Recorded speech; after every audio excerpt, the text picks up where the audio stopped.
Welcome to the show. Thanks for having me on. Oh, I'm so thrilled to have you. I think we met, what was it, probably like 6 months ago now? Yeah, something like that. Yeah, through From Day One. For those listening, From Day One, guys, is this amazing organisation where essentially they're based in Paran, Melbourne, and they host like mothers groups and different things, and they're basically a one-stop shop for new parents. And so it was awesome. We were able to connect as mums in business, and so from then on, I feel like it's been a blossoming friendship. So yeah. I'm so thrilled to be able to now sort of share you with our audience. Thank you.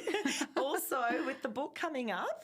It's perfect timing. So it's perfect. Yes. I'll just kickstart. Guys, for those listening, let me introduce Jazz. So she's a mum, a midwife, a maternal child health nurse, a sleep consultant, and she's all about empowering you to manage your little one's sleep. And she, as I mentioned, is the author of the book, Let's Sleep the First Year, being released in mid-July. So firstly, congratulations on the book. Thank you. I know it feels like such a long time coming, but also now I'm freaking out that it's so soon. And I just also can't wait for everyone to get it in their hands and for it to really help, because that's the whole point of the book. Yes. No, I love it. And we will dive into that as well. But what I want to do first and foremost is better understand, actually scrap that. I'll ask the question now. So, yeah, I love it. And so why the book? Well, I mean, obviously you've worked a lot with families and things like that. Did you feel you had all of this knowledge that you wanted to get down on paper, or why the book? There's a few reasons. I have always wanted to write a book since primary school, since I was a little kid. Obviously didn't know it was going to be about baby sleep back then. My passion hasn't been that long standing. Yeah. But a few reasons. Firstly, I was working as a maternal and child health nurse, and just one of the most common issues I was talking to families about was sleep deprivation and anxiety about managing sleep, which I'm sure as a mum you'd understand. Yeah. And I just felt really ill-equipped to actually educate families on this. You don't learn that much about it, funnily enough, in the maternal and child health course, and I wasn't a mum myself. So that's kind of sparked my passion for sleep. Yeah. And then, I wasn't yet a parent myself, and I was really scared about what was in store for me and being anxious and tired and all of the things. So really, this book is to get information out there in an accessible way, because not everyone has a sleep school around the corner or free counsel services nearby. Having lived in Queensland last year, there's just not as many resources up there, particularly far north.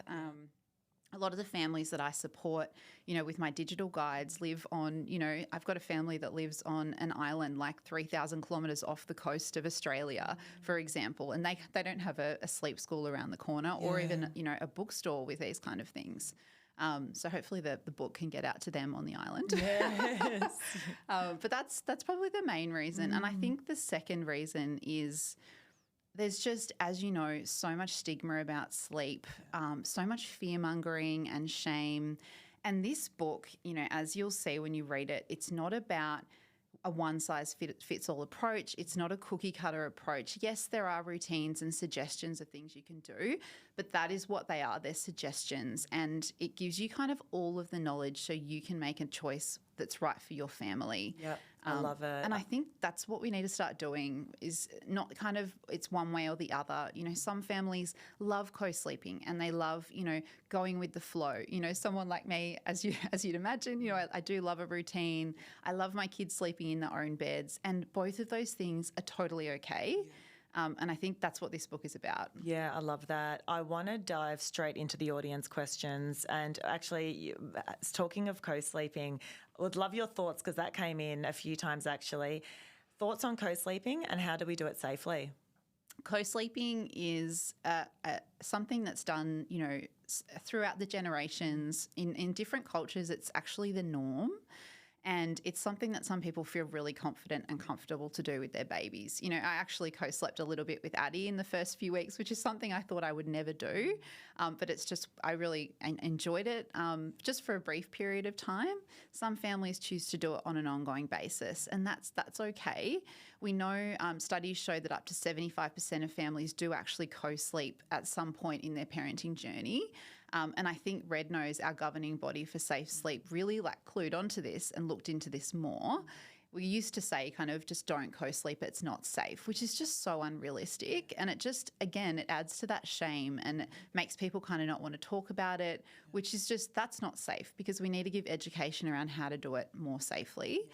So Red Nose actually has an incredible resource on their website around this, how to co-sleep more safely. Okay. A few things from that. There are multiple recommendations, but one is,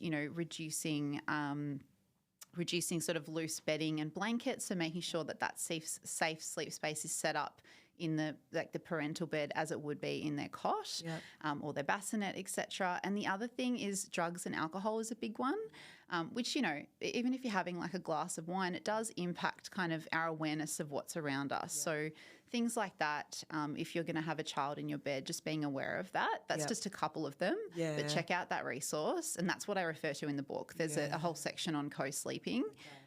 And basically, have a look at that. Yeah, that I resource. love that. That's super helpful. I want to change gears now, talking about screens. And look, this is applicable to, we've got a lot of people in our audience who don't just have babies, or some who do, who might have, others who might have older children as well. So I'd love to know, I know my kids, once they've had their dinner, they're off watching a show, while I'm then often trying to scramble, get, the washing, whatever, and then we're doing books in bed. Yeah. Is there a healthy cutoff time for screens before bed? And screen time really can kind of keep the peace a little bit, particularly in the after kinder hours, after daycare, after school, whatever it is. Yes.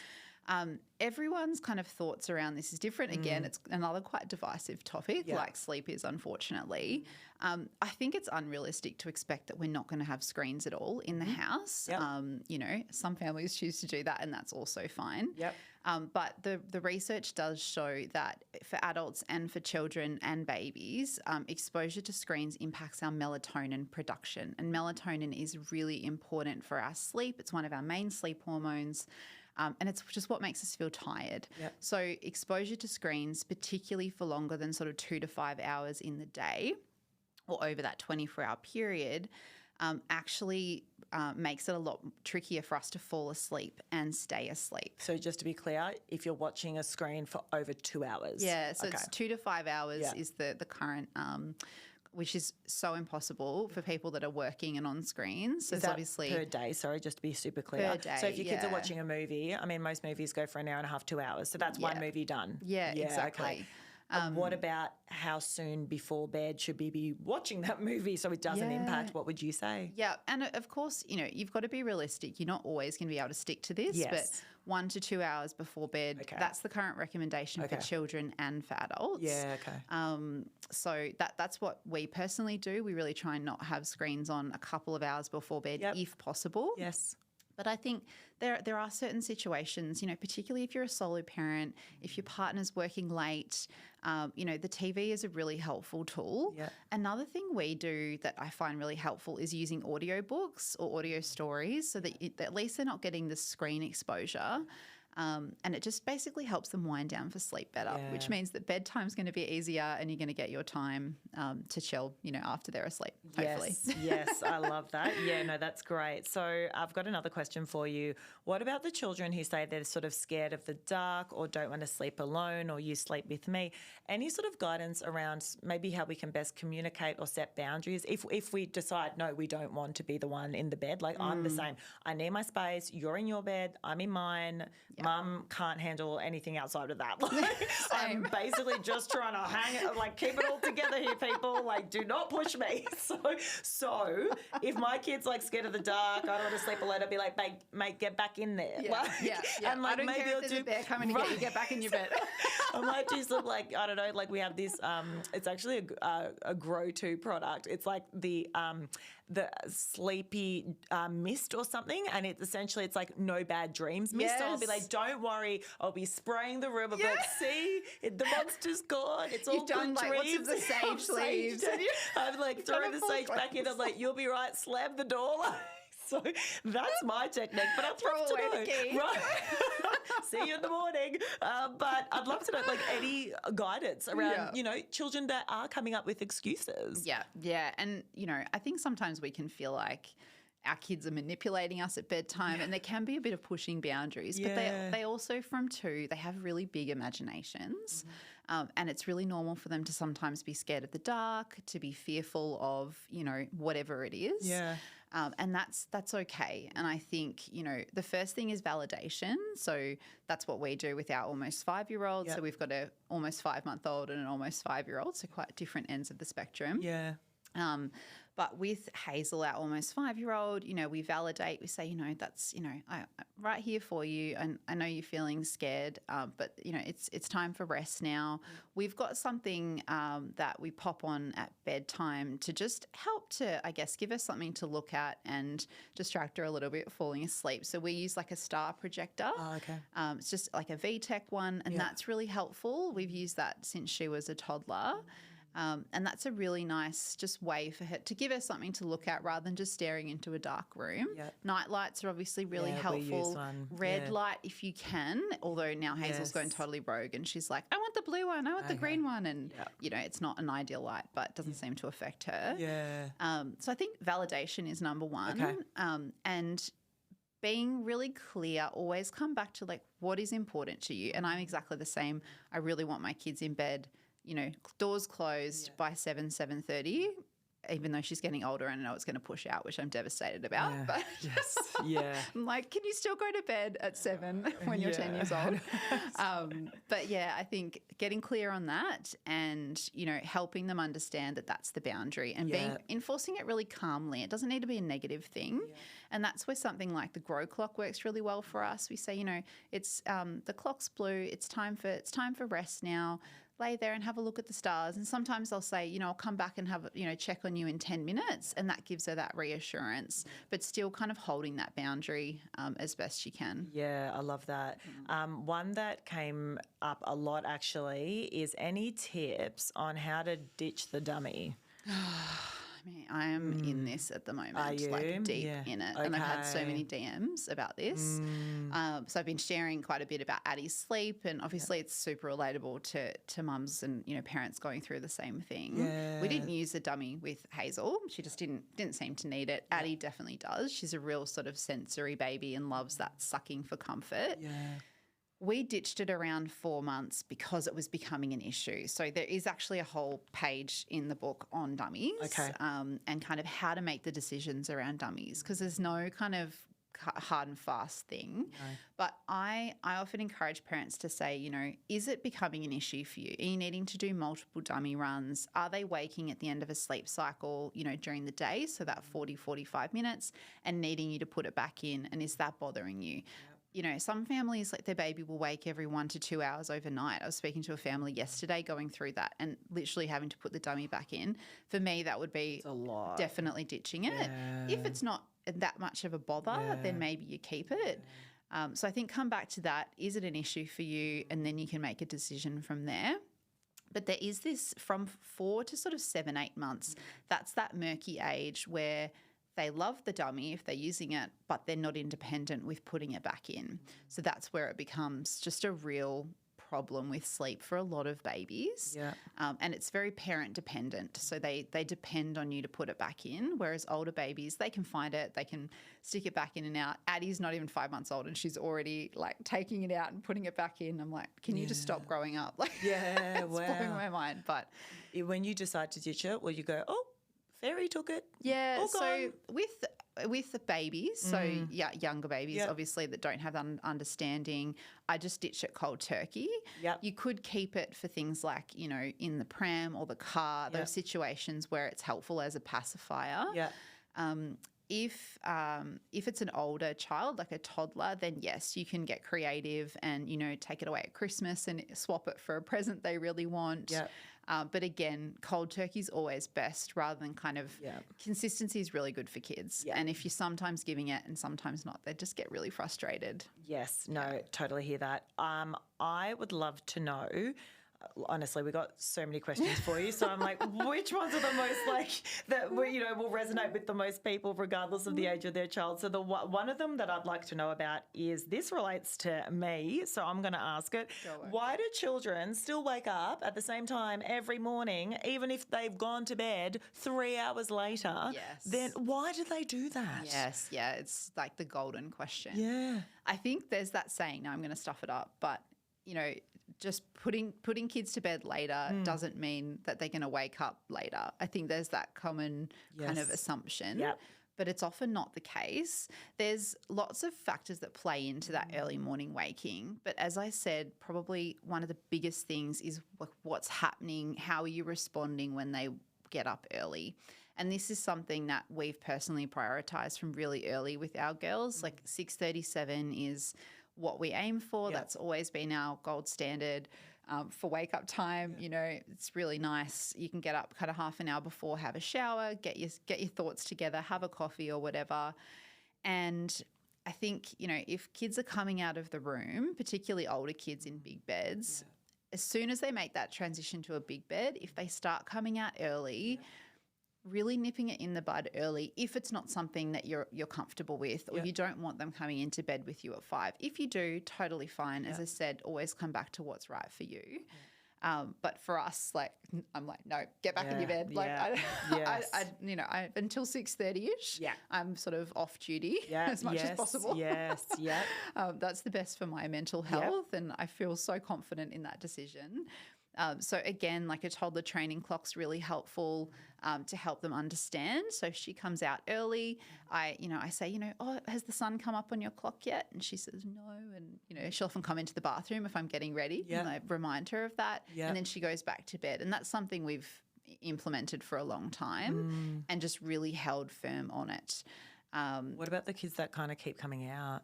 So that if they're coming out of the bed, again, it's what response are you providing? What are you doing? Are they getting something from coming out of the bed? Are you popping TV on? Are you, bringing them into bed for a cuddle?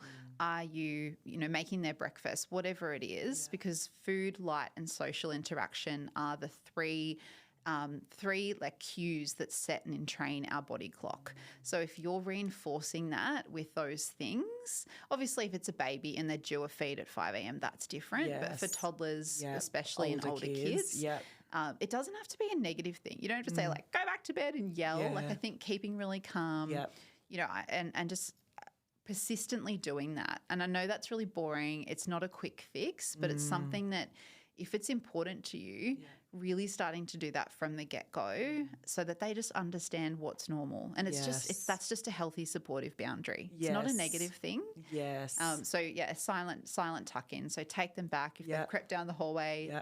And this is any time of night. Take them back, tuck them in. I can't wait to see you in the morning when the sun comes up on the clock. Yeah, it's interesting you say that. I think about the boundaries we've set, and we similarly will do that. They'll come into our room and be like, particularly on weekends, is it time? Can we come out? No, Sam, the sheep's still red. It's still off we go. And then we won't say much though. Take them back in, tuck them in, and then even when we shut the door, if they're both up, that's problematic. But then you can hear them whispering with each other. I'm like, I don't care as long as they stay in their bed for another 30 minutes or whatever it's meant to be. At least we're just kind of giving that level of consistency around our expectations. Exactly. So they kind of, and they do get better and better. So I guess for those of you listening who are like, Jesus, how do you even start with this? It is, that consistency that you're talking about, I think is key. Yes. To wrap, what is one small change that you think parents can make tonight to improve sleep? I appreciate that different ages, different expectations, etc. But is there anything that was groundbreaking for you?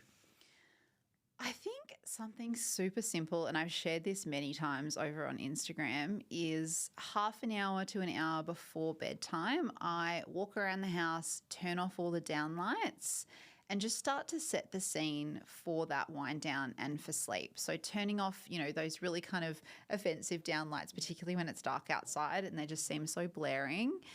Using just floor lamps, dim lighting, pop on some relaxing music. And then the other part of this is connection. So prioritizing 15, 20 minutes, even if you just want them to go to bed and you've had enough and it's been a hard day, that connection fills up their cup so much. And when their cup is filled and they're feeling that connection with you, bedtime often goes a lot better. So reading some books together, I always sing Hazel this, Somewhere Over the Rainbow. That's what I sing her every night. Like she's like, Dad does books. And then it's like, Mom, you're up. Like you're singing the song. And I go in and sing her the song. And that just really fills her cup. So again, super simple, reducing stimulation, start to turn those lights down. prepare their room for sleep. So they're not going into the room with it all like messy and lights are on. Yeah. Set the scene. Yes. And connect. Yeah. Always connecting. I love that. I do a similar thing. Lamp goes on, down light goes down. Even for myself, when I'm wanting to prepare for sleep, I got the candle goes on, the lamps are on, down light's off, and I'm really trying. And then Kindle's on here. That's like game time for my Kindle, where I can like sit and read for half an hour, and then I'm like, cool, now I'm ready. So you're right. Think about. For those listening, think about the things that you perhaps do that really settled you as well, and see if we can implement them in your schedule too.